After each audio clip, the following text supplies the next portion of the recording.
This is the IELTS listening test. You will hear a number of different recordings, and you will have to answer questions on what you hear. There will be time for you to read the instructions and questions, and you will have a chance to check your work. All the recordings will be played once only. The test is in 4 parts. At the end of the test, you will be given 10 minutes to transfer your answers to the answer sheet. Now turn to Part 1.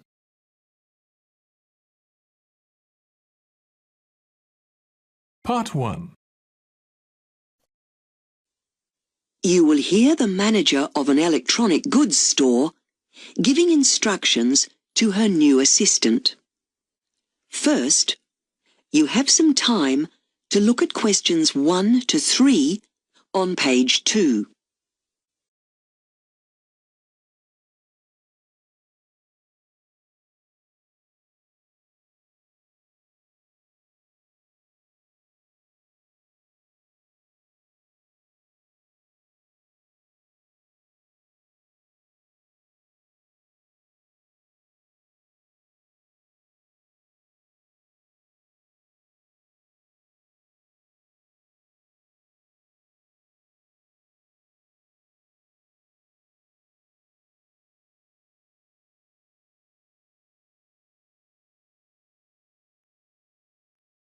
Hello, come in and take a seat. Oh, thanks. Good. And how can I help you? Well, I'd quite like to join this international social club, and I was hoping you could help me. Yes, no problem. Let me just get the form up on my screen and I'll fill in your details. Let's see. Yes, here we are.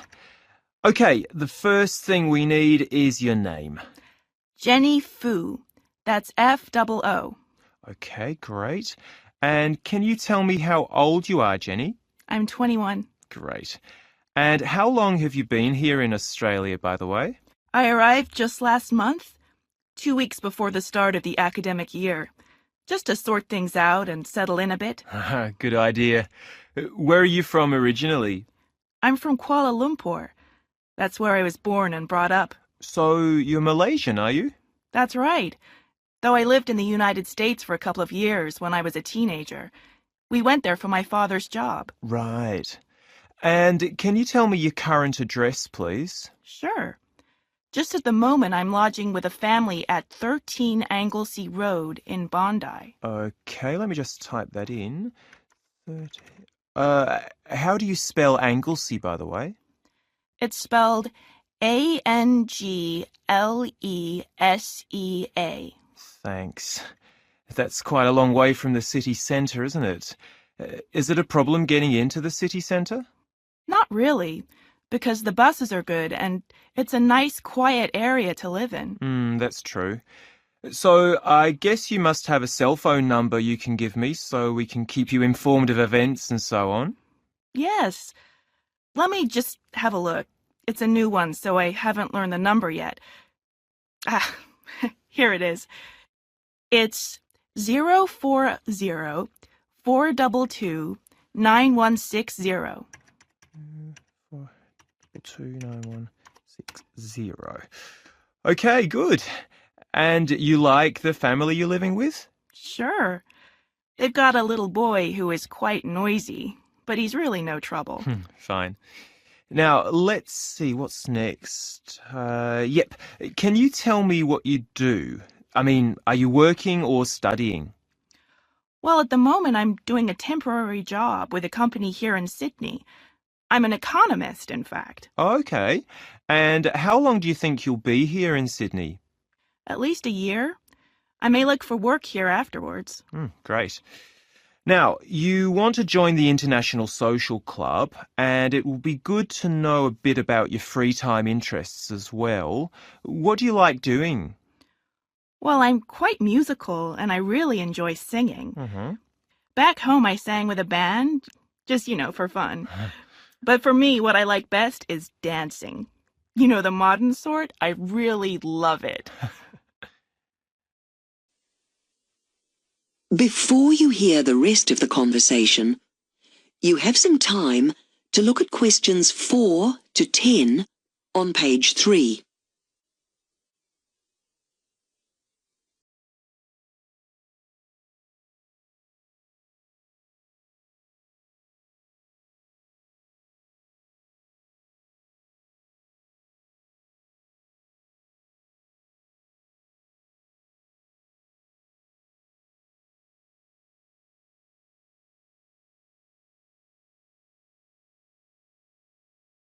So, how are you getting on here?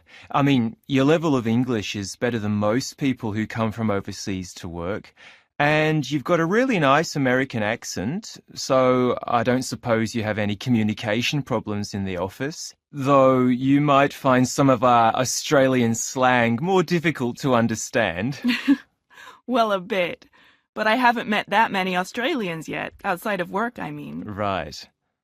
But could you tell me a bit about the international club now I've joined? Sure.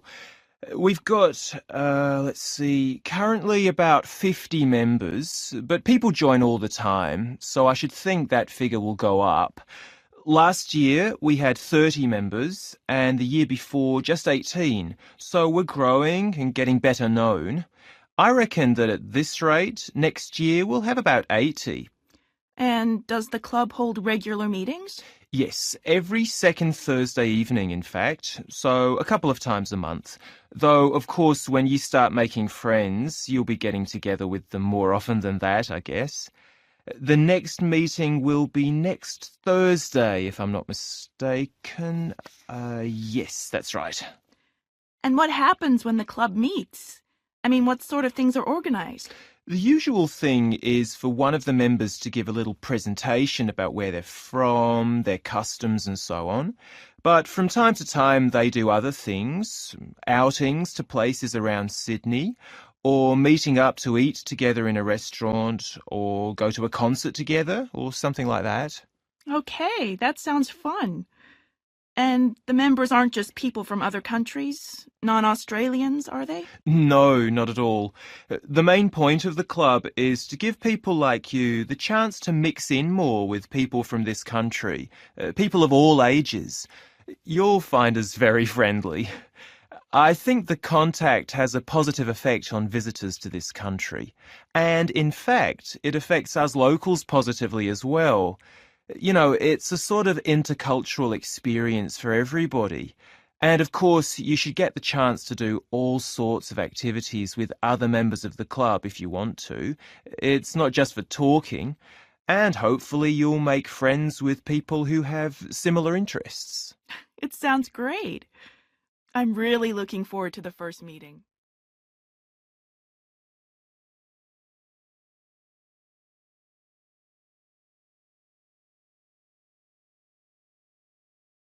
That is the end of part 1.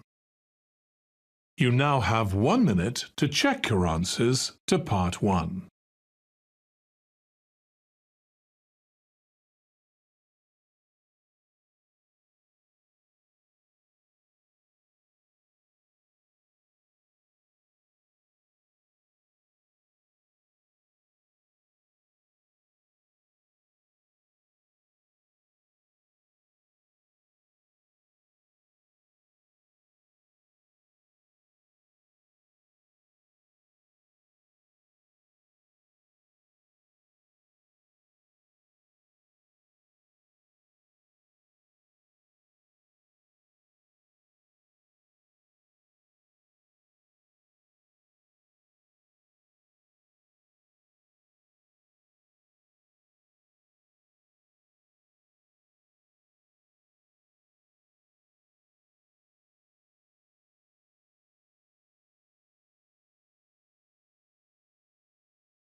Part 2. You will hear the leader of a college camping club talking to members about a cycling holiday that they are going to have together. First, you have some time to look at questions 11 to 16 on page 4.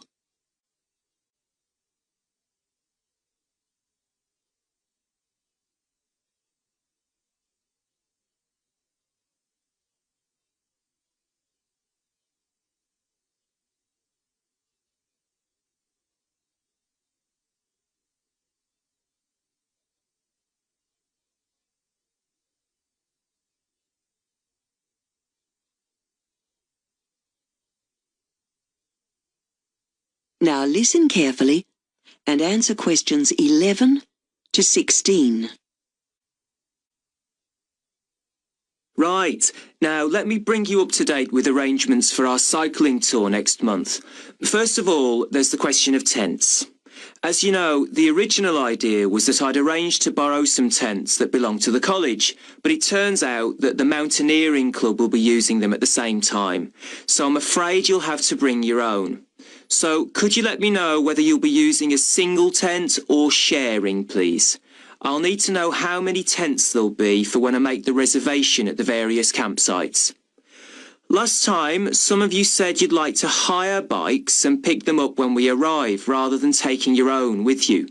Well, I've inquired about bike hire in Westbury, the town where we'll be arriving, and unfortunately there aren't any shops that hire them out, so I'm afraid it means taking your own.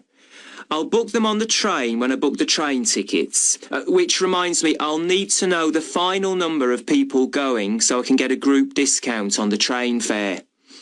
Something else that'll need to be booked is tickets for the football match we discussed last time. I've inquired about availability and there are only a few seats left, so anyone who wants to go will need to get tickets very soon, ideally today or tomorrow. At our next meeting, I'll be able to give you all individual packs with the final programme and something about the area we'll be cycling through and places we'll be visiting. I'm afraid I haven't had time to do that yet. Before you hear the rest of the talk, you have some time to look at questions 17 to 20 on page 5.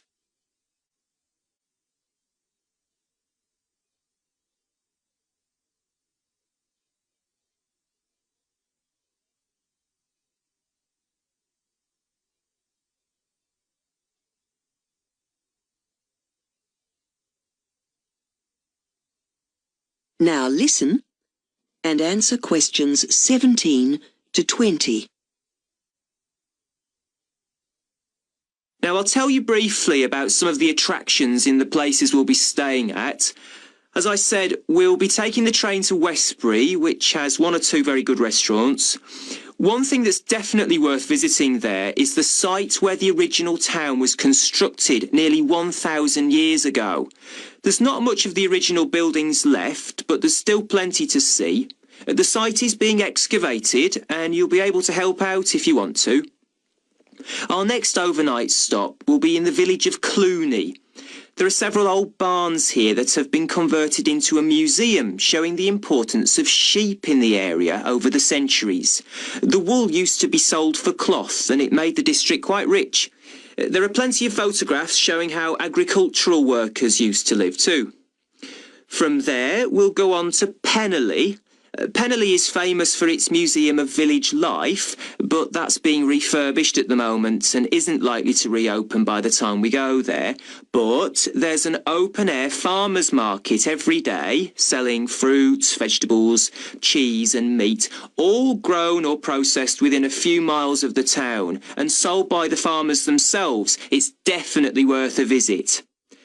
In Farlow, which is one of the oldest towns in the area, there's a museum that shows how horses used to be the most common way of travelling around and how they were gradually replaced by steam trains and later, of course, diesel and electric trains, buses, cars and bicycles. Right, now I'll pass round this sheet of paper.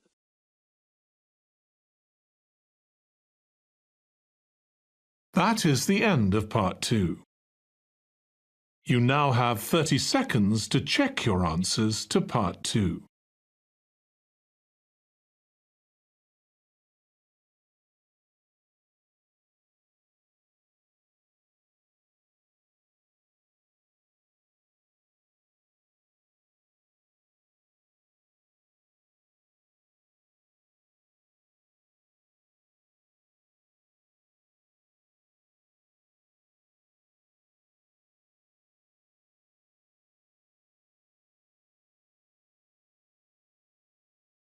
Part 3.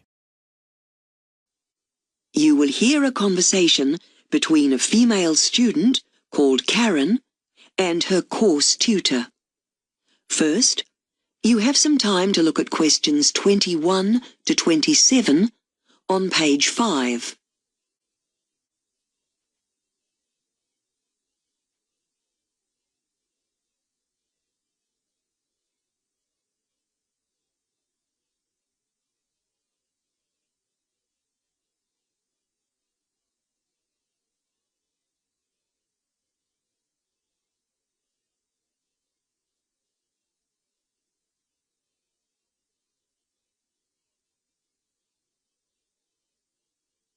Now listen carefully and answer questions 21 to 27.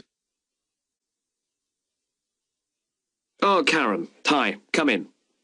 Sit down. I wanted to talk to you about this assignment you've given me. I'll give it back to you with my comments, but there are several things I wanted to run over. Pointers for next time. When you hand in your next assignment, can you check that you've dealt with these? Yeah, okay. Now, the first thing is, your literature discussion was a bit thin, so I would actually like to see your book reports to get your complete view. So can you submit those with the next assignment? Then I can see which bits you've chosen to leave out. Yes, sorry. I didn't realize you needed them. And I found some errors, just small ones, where you had quoted people but not recorded the information properly at the end. Don't forget to go through and make sure that your references are accurate. Your actual quotes were very relevant, but the references just need tidying up, okay? Yes, I'll remember to check that.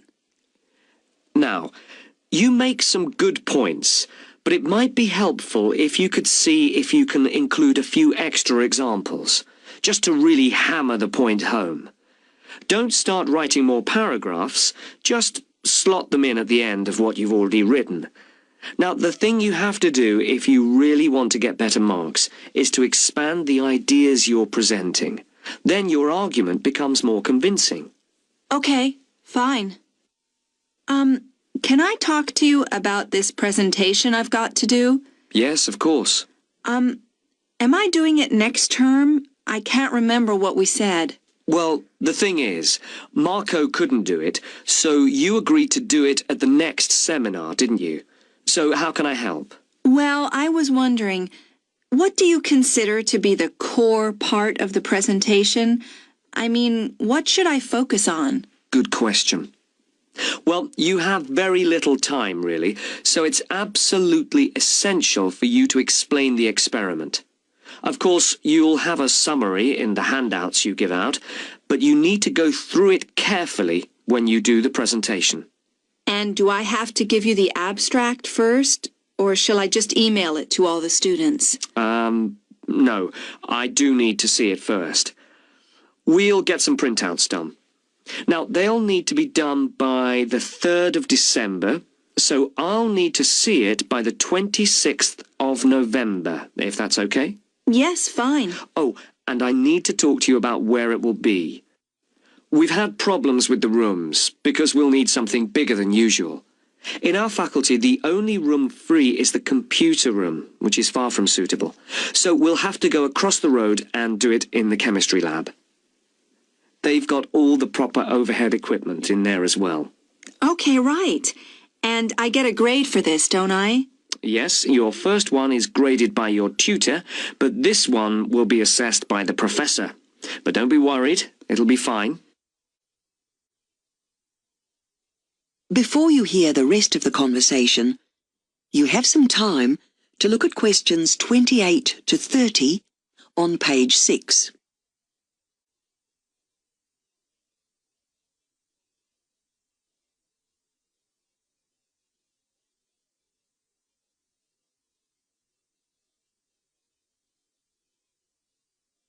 Now, listen and answer questions 28 to 30.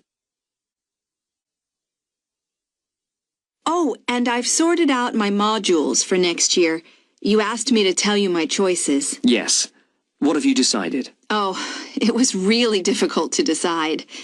I've already done the data collection one, so that wasn't really a choice.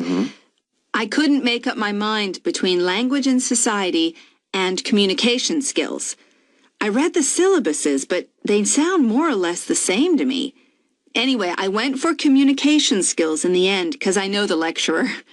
Actually, social interaction seems to cover much the same ground, so I didn't bother with that either.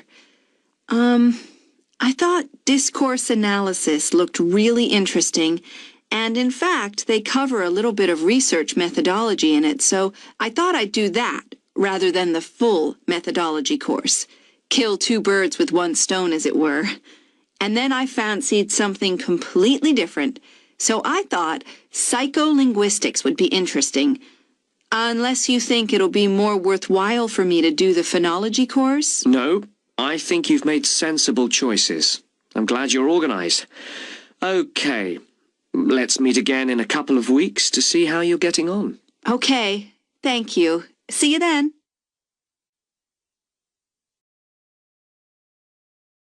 That is the end of Part 3.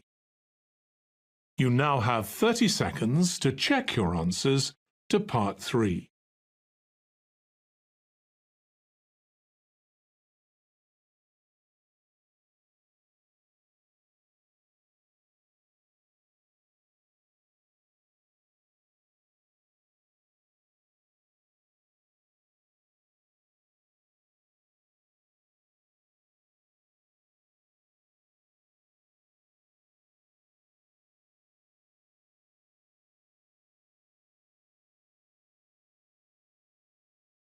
Part 4.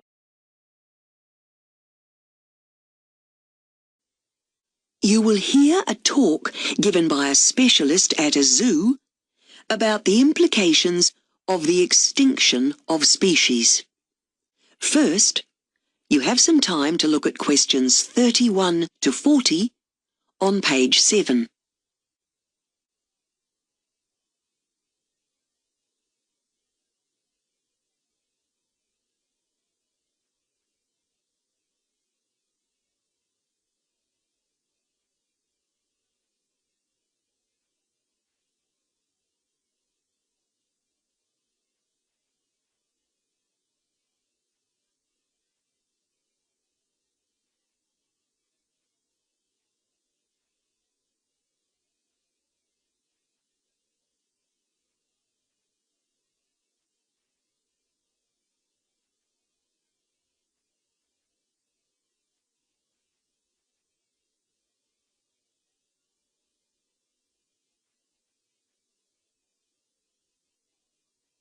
Now listen carefully and answer questions 31 to 40.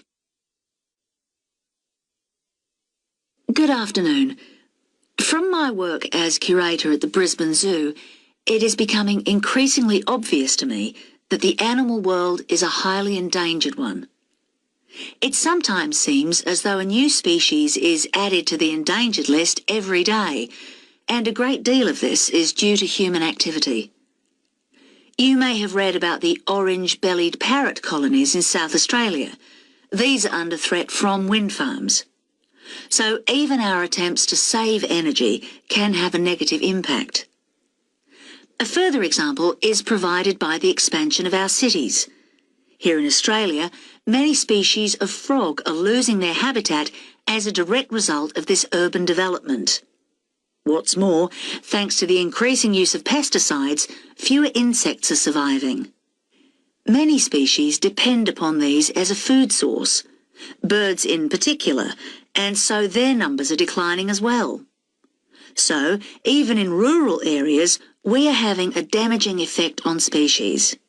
In fact, when our farmers choose to grow large amounts of one staple crop each year, corn is a perfect example, this often results in the greater need for chemicals and fertilisers, which has a devastating effect on local wildlife. Clearly, something needs to be done about this. However, very little can be achieved without full public support, and our general attitude is not always a positive one. Of course, it is easy to get people interested in animals such as the panda. Thanks to the attention it is given in the media, people are very aware of its plight and so are willing to give a great deal of support. However, it is not so easy to attract sympathy for those essential smaller species, such as insects. They may seem insignificant, but these tiny creatures have an enormous effect on our ecosystem. And it isn't only size that is a problem when it comes to our attitude towards animals. There are certain animals that we would prefer to simply ignore for various reasons. Firstly, we might do this because of fear. That is the normal reaction when people see a shark or a snake, for example. Another reason might be that we believe that certain animals are rivals when it comes to food. Locusts and even mice could come into this category. Then there are animals that we view with disgust because of how they look or feel. The many different parasites, for example.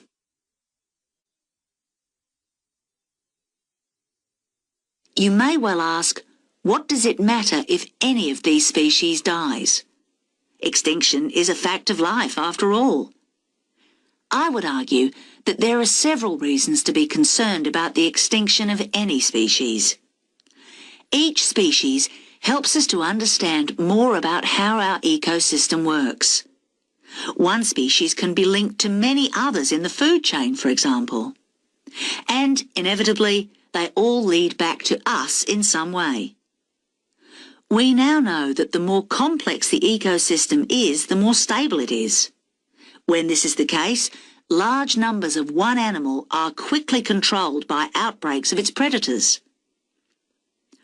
We've also begun to realise that the presence or absence of certain plants can alert us to changes in our environment. One type of plant might indicate the presence of rich mineral deposits. Another might alert us to toxic water. And so even seemingly insignificant species can be helpful and beneficial to us.